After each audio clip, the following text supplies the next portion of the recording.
Welcome home. We are WNST. Tassel, Baltimore. Baltimore Positive. We're positively down here in Ocean City, Maryland. We're at Mako. We're at the Fish Pal Convention Center. I'm giving away the Gold Rush 7s doublers. Johnny O needs one here, even though he's going to get a Raven scratch off next month, but he comes out as an oyster. Dinner. Let's go. There you go. Our Baltimore County executive running for Congress, Johnny O.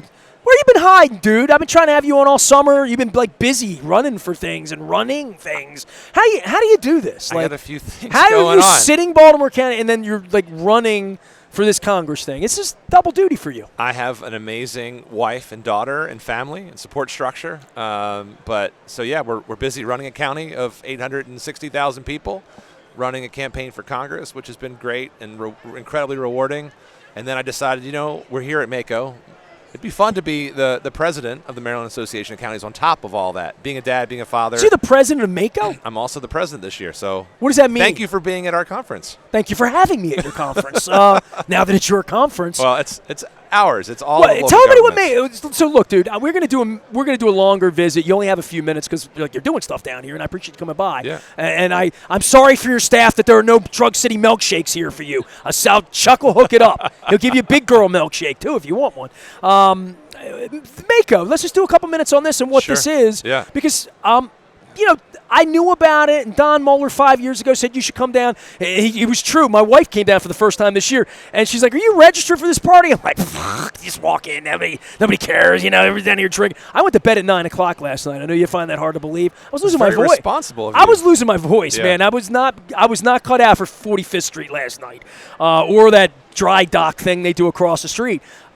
But this is where the business of the state really gets done. And a lot of it does happen after dark with a beer, I'll be honest. This is the political epicenter of the year, where you have federal, state, local leaders come together for this Maryland Association of Counties. So you have county leaders from across the state convening. This is probably the largest gathering of elected officials in Maryland every year. Did you come here when you were a kid, interning and figuring things out? When my father was on the county council, I started coming down. And Mako has sort of grown in those years since. I mean, that was back in the 90s, early 2000s. And this is another record-shattering year for us. We've got thousands of attendees, exhibitors. The evening events, as you mentioned, business continues over a beer later in the day. It's gotten to the point where the calendar becomes so overwhelming. You can't even get to everything. I can't do everything. But that's the great thing is during the day there's so much great content. I went to a Republican party yesterday. That's okay. It's okay. They were happy to have me. I let my hair out. That's what's great about local government is potholes and roads and picking up trash. That's not really a partisan thing. We just try to deliver the same services. And so as I've been traveling, and part of my job is to visit all 24 jurisdictions during the year as president, we have so much in common in terms of what we're trying to do, some of the concerns that we're sharing. So this is just a great opportunity to be together, talk to our partners in the state. There are secretaries, the governor's here.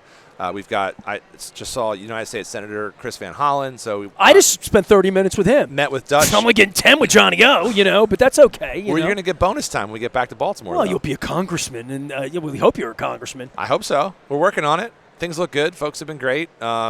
We're knocking doors. We're sharing our message. And honestly, it's just telling the story of what we've done in Baltimore County. We've been able to do those common sense things where we bring people together to make sure we're making those investments in schools and parks and our rec centers, that we are providing the quality of life services, and we're not making it partisan. We're bringing Democrats and Republicans together on those common sense things and on the hard things, right? So in Baltimore County, we passed gun safety legislation through the SAFE Act, which is about gun safety storage for the gun shops. We brought the gun owners to the table. We brought gun advocates to the table. We brought the gun store owners, the police department, and we got Democrats and Republicans to, in bipartisan overwhelming fashion, vote for gun safety legislation. Those are the kinds of lessons that I think Congress needs to learn about coming together and finding compromise without compromising our values. I mean, we can do these things in a way that brings everybody to the table, and we don't have to agree on everything. But we should be making a lot more progress on many more issues. I'm going to give you a curveball. Sean will hate this one, but this is the East Side Baltimore thing. So my kid lives in Colgate. You're familiar with Colgate. You're an East Side guy. You built Colgate. We got the new school there and all that. Yep. Kevin Kamenich is involved in all that. Hispanic population. There's a young lady here, that two down from Montgomery County, who's doing a podcast in Spanish. Yep. And chatted with her in English because my Spanish isn't good enough, and I was saying to her, the neighborhood I grew up in, I was the only person of color, and I'm barely of color. People think I'm white. I'm Hispanic. Hear me out, Whistler. I am the only Hispanic journalist in the city, and also banned by the Orioles and the Ravens. But the Hispanic population, I had Odette Ramos on talking about the city. My elementary school is 72% Hispanic in a neighborhood where it was 1% me 35 years ago. Population's changing all throughout the county, all throughout the state in so many ways. That's we're having a real integrated, moment, I think, for the county when I go back to my school and Spanish is the first language being spoken in that neighborhood. Not a curveball. I mean, we think diversity is our strength, and we love that we're seeing this incredible growth of diversity across our communities in Baltimore County. We have recognized in our administration that we need to be more responsive to those changing demographics that we're experiencing. So we are. Well, that's why I thought the Spanish language podcast was kind of interesting in Montgomery County. So I thought that's kind of wild. The county has created the first ever Office of Diversity, Equity, and Inclusion. We have significantly invested in helping to have people who use Spanish or other languages as their first language to learn English, to also help them navigate, work, school. So we've significantly invested in English as a second language teachers and support there. We are, really using our immigration affairs coordinator. We have Juliana Valencia Banks, who's an amazing person. She now has a 3-person team. I hope her Spanish is better than mine. Specifically for New American Outreach. Well, my problem is I learned French in high school and college. Listen, and so I grew up in a gringo household in Colgate and Dundalk with half my family Hispanic, half my family Archie Bunker, everybody fighting all the time. And the one thing that my gringo family won on was that they didn't want me to speak Spanish, which is dumb. Yeah. So dumb. So 1978. So, I don't speak it as well as my wife and I talk about it all the time. How much better would my relationships have been in the baseball locker room? How much better would they be with anyone whose first language Spanish? Communication's a beautiful thing for everybody in any language. It really is. I just spent a week with my wife and my daughter in Canada. We were in Montreal and Quebec City. Oui. It was a great trip. But what I Bonjour. Bonjour, ça va? Un peu. Tu parles un peu de français. Très bien. But what was great was That's some Dundalk French, bro.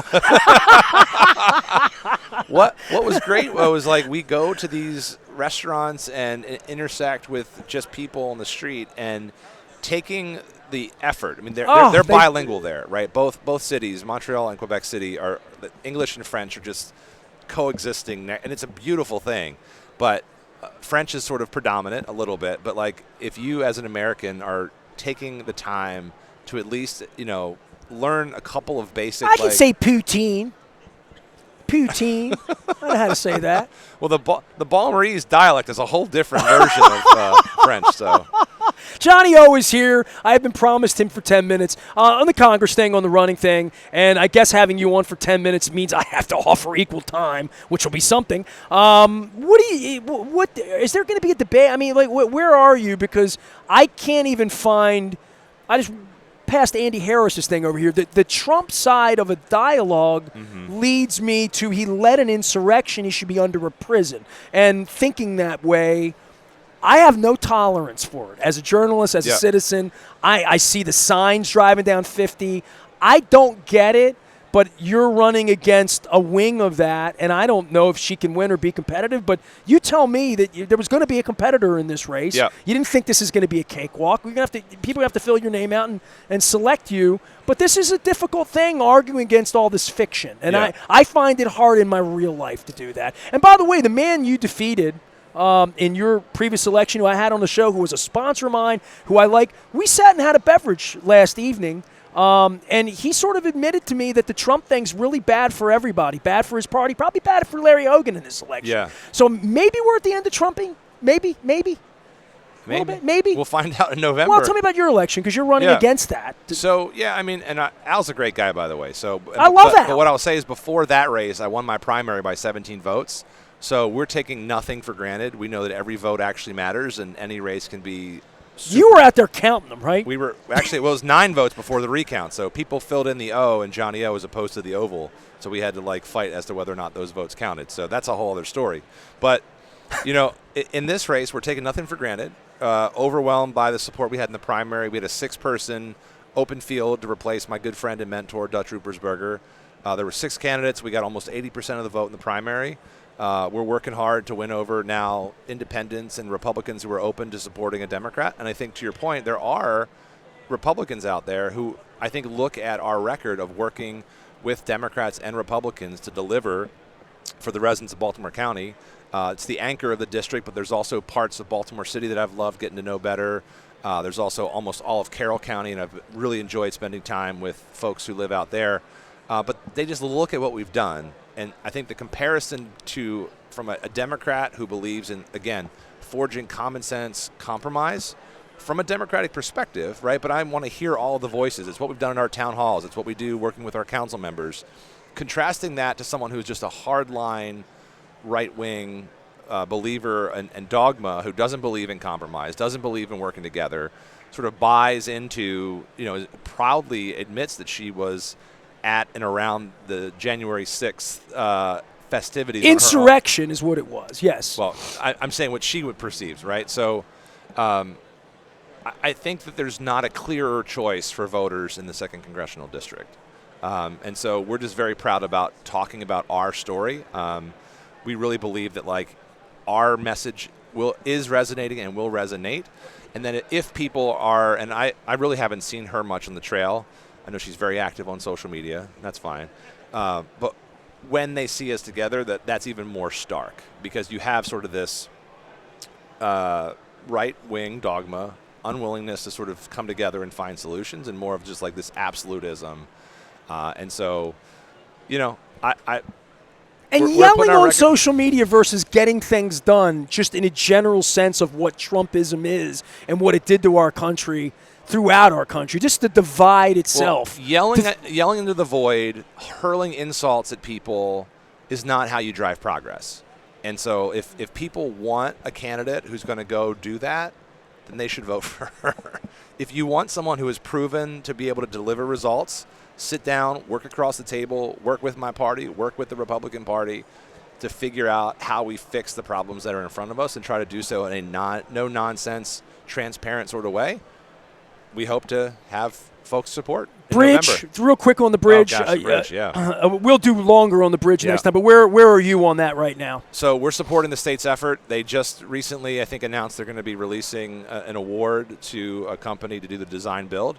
$1.7 to $2 billion project. The federal government is close to agreeing with the state on financing of it. It will be at least 90% constructed by or financed by the federal government. We're trying to get to 100%. But either way, 10%'s a lot on that bridge. 10% of $2 billion is not change. So, but we're going to work both in my role as county executive and my role as a member of Congress, if the voters have us, to make sure that this bridge gets done quickly, safely, effectively. It is a huge hub for commerce. I live on the one side in Baltimore County of it. Have experienced it, have lived it, so we know how important this is to the I lived it the other day driving down to the beach because I said to her, we used to go across the Key Bridge, take Solly Road before 97 was built. That was the Dundalk way to get there. And I even thought the tunnel's bad, but there's no bridge. And you realize it when you fly at a BWI and you look down, or when you see the shots from the Inner Harbor in the morning and it's gone. Yep. Dutch and legacy for Dutch. If you are the man to replace Dutch. Those are big shoes, dog. Huge shoes. Dutch is a tremendous guy. I'm honored to be his friend. I'm honored to call him a mentor. Honored to have his endorsement in this race. He has spent a lifetime of service. He was MACO president. He was county executive before he became a member of Congress. In a lot of ways, and Dutch and I have our own styles and our own approach, but in many ways this is like a refresh of having that local perspective and that common sense approach. Dutch is very much, I'm cut from the same cloth of Dutch in terms of trying to be about relationships and bringing people together and solve problems. But Dutch has done so much good. He's a great storyteller. He's accomplished so much in his career, particularly around the national security work that he's done in the United States Congress. But he will be missed. But I know that he's also, I was talking to him earlier today, he's looking forward to more time with his wife and his grandkids. And as a father of a amazing 8-year-old little girl, and what I see with my grandparents with her, I respect that, and I wish him well in all of his future endeavors. I think he's retiring from Congress, but I don't know that we're going to continue to see more of Dutch Ruppersberger, I'm sure, in Maryland politics. He'll have him on the bat phone, I'm sure, before it's over. So Dutch story at Fadley's in April. Dutch hasn't been on the show in a couple years. He had some health issues. Yep. I'm trying to get him on. I saw him here last year just walking out of the building as you run into people here. They're always warm with me. But I saw him at Fadley's in April, right before the election. And he had Trone with him. And we were at Fadley's because it was a grand opening, and John Sarbanes. There's a lot of people there. BJ Sarbanes, there's a lot of people. A couple hundred people. Moeller was there. We're all banging around. And Dutch is there with David Trone. I've never met David Trone in my life. And I had never had him on the show. Kind of had wanted to before the election and all that. And I walked up to both of them, and I said, "Hey, David, I'm Nestor Aparicio, blah, blah, blah, blah, blah." And Dutch is next to him. And Dutch goes, "He's real Baltimore." And that's all he said. That's all he said. That's right. He went, "He's real Baltimore." And I'm like, "Thanks, Dutch." Thanks. That's about the best compliment you can get, right? Like the nicest thing I've ever heard. He's real Baltimore. Johnny O is here. He is running for Congress with a capital C. Send Johnny O to D.C. Sounds good to me. All right, man. Be good. Thanks. Come back Thanks, and, We'll milkshakes, crab cakes. Milkshakes for all. I'm doing Crab the cakes oyster for all. tour next month. I'm doing 26 oysters in 26 days. After the election, we'll try to bring I you look on forward to your along for- scorecard on that, too, though. So.